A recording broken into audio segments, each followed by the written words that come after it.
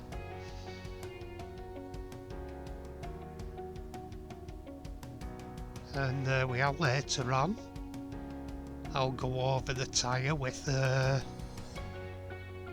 flipping out Vallejo dark rubber to emphasise the tyres, make them look a bit more realistic. It's actually a dark to mid grey, but they call it dark rubber. I suppose it's done that to accommodate for black washes over it, which will take it a tone darker. And here, starting putting on the colour, which is a purplish, and it has lots of nice reflecting like flakes in it, and they reflect pinks, blues, purples, all sorts of colours through them. You can't see the full effect on the video. You can see it, but not the full effect. The full effect's really, really colourful. And all it is about, I think it was a £1 price wise bottle of nail varnish. Thinned it down with cellulose thinner and put it through my airbrush. It can be a bit spitty with the flakes in it, but I think really what I need to do is get a bigger needle size for when I'm spraying flakes. My needle's a bit fine for it and can be a bit spitty with it. Here we are, keeping on putting on the flake. Oh, well, I call it flake, it's nail varnish with flake. But it's just the same as what you'd use with custom paints as a flake. Not that much difference. I bought some proper custom car flake, and it's the smallest flake I can get, and that blocks a little bit in my brush, so I need a larger needle or a different brush, but it should be better. I think I might go for another airbrush and a click on, click off connector. There I am, putting some more of the colour on to make it deeper. Looking at it, I perhaps should have gone for a darker undercoat. It'd have probably been good with a black undercoat, which I'll try at some point, but I've nearly exhausted this colour now because I also used it on a large scale Morris Minor I did. I reckon you'd probably get about 3 cars out of one bottle with the volume in it. I think it'd do about 3 matchbox size cars, so it'd probably work out at about 33 pence each. So it's nothing earth shattering, plus the cost of your thinner. So it's nothing earth shattering wise, paint wise. And still putting the colour down, laying the colour down on it. I think I've got to about full colour depth there. Maybe a bit darker it needs to go, but it's about full colour depth. I had envisioned it a bit darker purple, but I'm pretty happy with the colour it turned out, to be honest.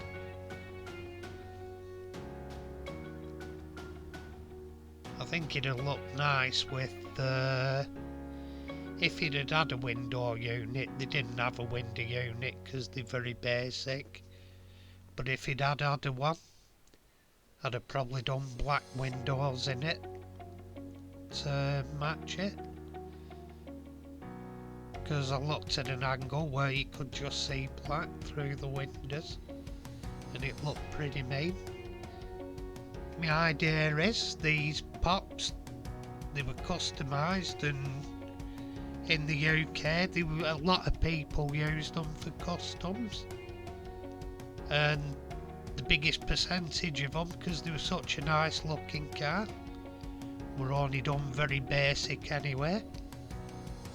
They just did a custom colour and alloy wheels, maybe swapped the engine, but in the main they kept all the bodywork and lights the same. They did very little altering of the body and everything, because it was quite a nice car.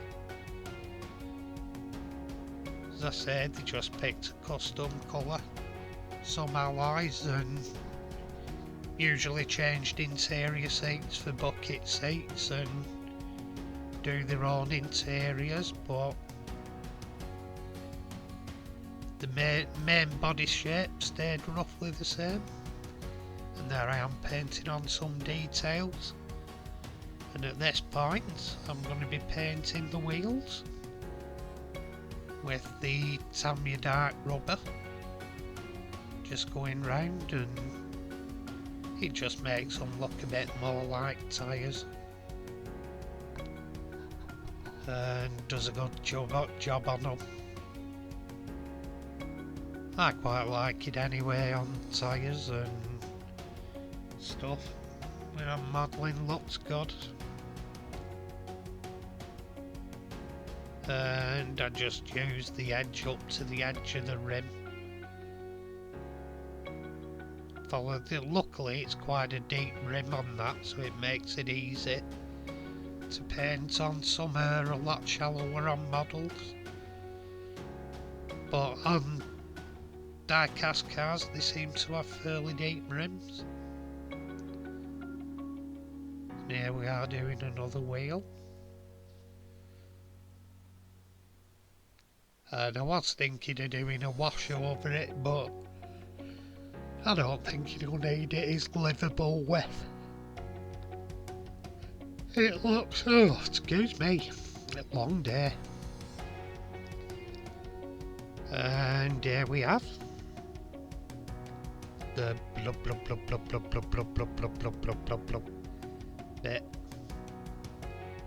And there we go.